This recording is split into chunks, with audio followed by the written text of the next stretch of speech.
జాగృతి అధ్యక్షురాలు కవిత స్వరం మార్చారా? ఇన్నాళ్లు కాళేశ్వరం ప్రాజెక్టు అవినీతి అంటూ మాట్లాడిన ఆమె ఇప్పుడు ప్లేట్ ఫిరాయించారా? ఇంతకీ ఆదిలాబాద్ జిల్లా పర్యటనలో కవిత చేసిన వ్యాఖ్యల వెనుకున్న అంతర్యమేంటి? ఆదిలాబాద్ జిల్లా పర్యటనలో భాగంగా జాగృతి అధ్యక్షురాలు కవిత మొదటి రోజు వ్యవసాయ మార్కెట్లో పత్తి రైతులను కలిసి వారి సమస్యలను తెలుసుకున్నారు. తేమ నిబంధనలు రైతులకు ఇబ్బందిగా మారాయంటూ జిల్లా కలెక్టర్తో ఫోన్లో మాట్లాడారు.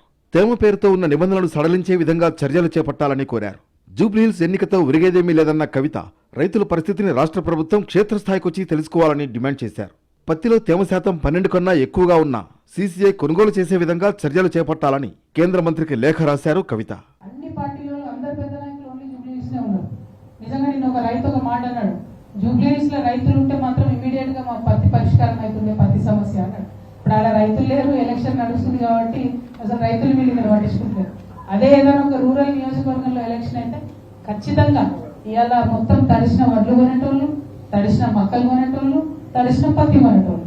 ఎన్నికలు అర్బన్ ఏరియాలో అవుతుంది, పట్టణంలో అవుతుంది కాబట్టి రైతులు పట్టించుకుంటలేరు. అది మాత్రం చాలా దారుణం.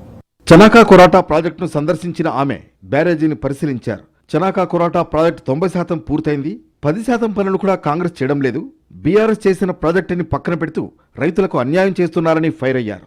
కాంగ్రెస్ బీజేపీల మధ్య పక్కా మ్యాచ్ ఫిక్సింగ్ నడుస్తోందన్నారు కవిత.